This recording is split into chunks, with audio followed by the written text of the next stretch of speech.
Hello mga ka-keepers, may nagpagawa sa atin ng vintage. Ayan po ang buyer natin.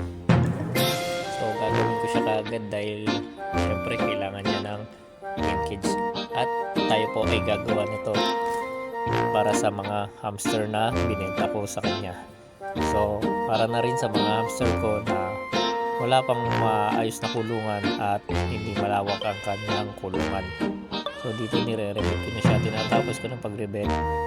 Tapos yung ano natin, yung screen na nilagay ko, tinapat ko na siya dyan kasi pinatid ko na. Then ayan, sinasakto ko na doon sa may butas. So ayan, tatapusin lang muna natin itong paglagay ko ng screen dito sa may tapat. So ayan, tapos na ang screen. Next ko naman ay bubutasin ko gamit ang soldering iron. Ayan, so nililinis ko muna, then kakabitan ko kasi ng water bottle. So ayan, tinapat ko na, butas ko na rin yung clip niya. So hindi kasi pwedeng mababa kasi yung clip niya.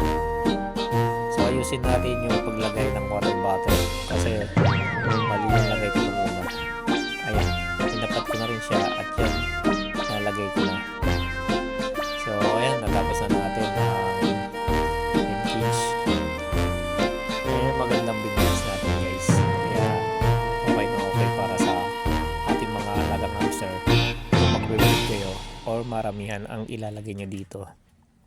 So ano pang hinihintay nyo? Pagawa na kayo.